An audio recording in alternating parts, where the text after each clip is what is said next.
Tonight, I can report to the American people and to the world that the United States has conducted an operation that killed Osama bin Laden, the leader of Al-Qaeda.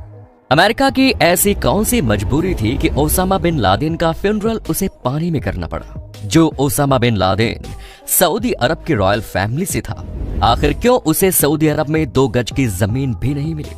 जिस तरह supreme Islamic ideology को Osama spread करने की कोशिश कर रहा था, उसकी शुरुआत कैसे हुई? हमारा आज का वीडियो ऐसे ही अनेकों सवालों के जवाबों से भरा हुआ है। आप बस हमारे साथ आखिर तक इस वीडियो को देखते रहिए।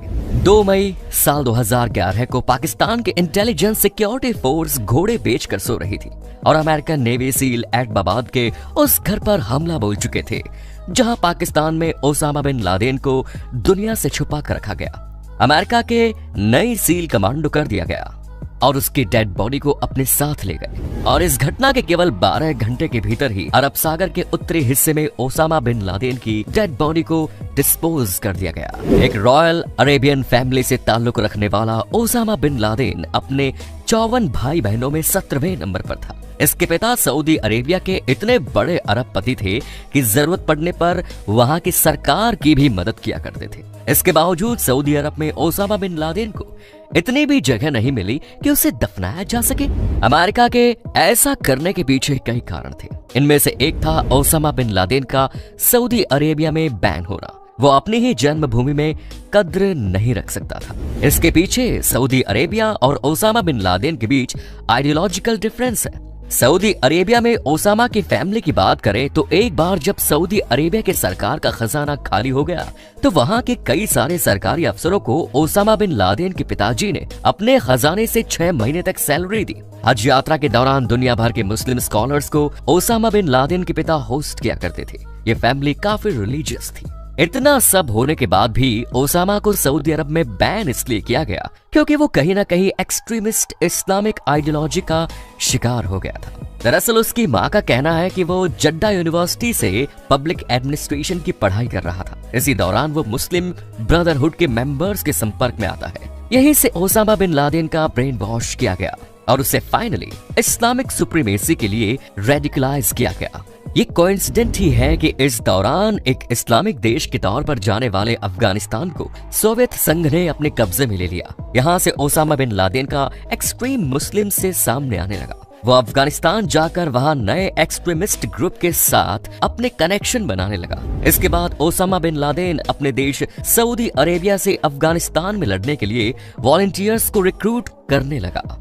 वो उन्हें सऊदी अरेबिया से रिक्रूट करता और ट्रेनिंग के लिए किसी दूसरी जगह पर आउटसोर्स करता। इतना ही नहीं, ओसामा ने इस काम के लिए बाकायदा फंड्स भी अरेंज करना शुरू किया। साल 1984 में पाकिस्तान के पेशावर में उसने अपनी पोजीशन को इतना मजबूत कर लिया कि वहां से वो अपनी एक्टिविटीज को हैंडल करने लगा। लड़ाई के लिए आने वाले नए टेररिस्ट्स को वो यहाँ ट्रेनिंग दिया करता था और उनका टोटल इंफॉर्मेशन डेटाबेस भी तैयार करने लगा। कुल मिलाकर ये लोग बहुत ही ऑर्गेनाइज तरीके से काम कर रहे थे और इनका एक ही मकसद था, एक्सट्रीमिस्ट इस्लामिक आइडियोलॉजी को पूरी दुनिया में स्टैब्लिश करना। यहीं से उसने अपने एक संगठन की शुरुआत की जिसका नाम था अल-कायदा। इसी दौरान इराक में सद्दाम हुसैन अपना सिर उठा चुका था। लड़ाई देखने में तो तेल के खेल की थी। सद्दाम हुसैन ने कुवैत को ऑक्यूपाई करने के बाद अपना अगला टारगेट सऊदी अरेबिया को बनाया। ऐसी सिचुएशन में स्पेशली मक्का मदीना को बचाने के लिए ओसामा बिन लादेन ने सऊदी अरेबिया के किंग को पत्र लिखकर अपनी तरफ से ये परमिशन मांगी कि वो अपने वॉलंटियर्स को इराक के खिलाफ जंग में उतारना चाहता है। वीडियो में आगे बढ़ने से पहले दोस्तों चैनल को सब्सक्राइब कीजिए और बेल नोटिफिकेशन को जरूर ऑन करें।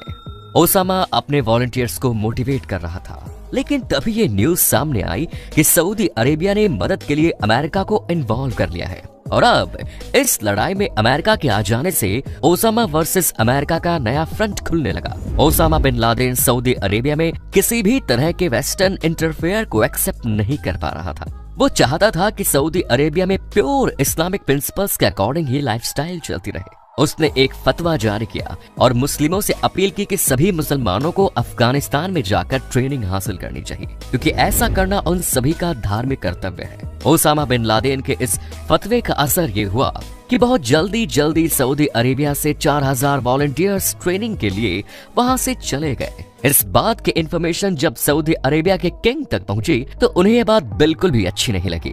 इसका रिजल्ट ये हुआ कि सऊदी अरेबिया के किंग ने ओसामा बिन लादेन पर हमेशा के लिए सऊदी अरेबिया में ट्रैवल बैन लगा दिया। बट एक बिजनेस मीटिंग के बहाने से ओसामा बिन लादेन अफगानिस्तान से होता हुआ पाकिस्तान चला गया और दोबारा पलटकर कभी सऊदी अरेबिया नहीं गया। कहते हैं कि सऊदी अरेबिया ने कई बार ओसामा बिन लादेन को मारने की कोशिश की, लेकिन वो सफल नहीं हो पाए। जब अमेरिका ने लादेन को मार दिया और फिर उन्होंने उसकी डेड बॉडी को सऊदी अरेबिया को देने के लिए ऑफर किया तो सऊदी अरेबिया ने इसके लिए मना कर दिया। इसके बाद अमेरिका के पास एक ऑप्शन था पाकिस्तान का, लेकिन अमेरिका अच्छी तरह से जानता था कि पाकिस्तान में ओसामा बिन लादेन का एक अननोन सपोर्ट नेटवर्क मौजूद था। पाकिस्तान की टॉप लीडरशिप ने समय समय पर ओसामा बिन लादेन को शहीद और अपना हीरो कहा, जबकि अमेरिका और दुनिया की नजर में वो एक टॉप लेवल का टेररिस्ट था। लाए पूरी दुनिया से, हमने तालिबान को ट्रेन किया, उन्हें वेपन्स दिए, उनको अंदर भेजा, वो हमारे हीरो थे। ठीक है, ये जो हक्कानी है हीरो है हमारा जी, ठीक है, तीस का हीरो है, बिल्कुल है। ओसामा बिन लादेन हमारा हीरो था, CIA का भी था शायद। यस, यही वो अगली वजह थी कि ओसामा बिन लादेन को मरने के बाद समुद्र की गहराइयां मिली। ओसामा बिन लादेन के सी ब्यूरियल का तीसरा कारण था उसे हीरो वारशिप के लायक नहीं समझा था और ना ही वो उसकी शाइन बनते हुए देखना चाहता था, क्योंकि सद्दाम हुसैन के मामले में अमेरिका ने इराक में हैंगिंग के बाद उसकी डेड बॉडी को तिकरीत पहुंचा दिया। इसके बाद उसके सपोर्टर्स ने उसे न केवल हीरो बना दिया बल्कि आने वाले कई दिनों तक उस क्षेत्र में लगे कर्फ्यू के बावजूद हजारों की संख्या में लोग सड़कों पर उतरे और एक्सट्रीमिस्ट नारे लगाते हुए हवाई फायर करने लगे, रिवेंज की बात करने लगे। आज भी इराक में जो लोग एक्सट्रीमिस्ट आइडियोलॉजी को फॉलो करते हैं वो सद्दाम हुसैन की याद में सेलिब्रेट करते हैं। इसलिए ओसामा की डेथ के बाद नेवी सील कमांडो ने उसकी डेड बॉडी का प्रॉपर चेकअप किया, उसकी आइडेंटिटी को क्लियर किया। जब मिशन कमांडर फिर भी सेटिस्फाइड नहीं हुए तो उन्होंने अपने एक सोल्जर को ओसामा बिन लादेन के बगल में लेटाकर उसकी हाइट का आइडेंटिफिकेशन किया और फिर अमेरिकन राष्ट्रपति को यह कंफर्म किया कि मरने वाला शख्स ओसामा बिन लादेन ही है। हालांकि राष्ट्रपति बराक ओबामा ने उस समय मिशन कमांडर से चुटकी लेते हुए कहा कि अगर आपके पास $10 का एक मेजरिंग टेप होता तो ज्यादा अच्छा होता।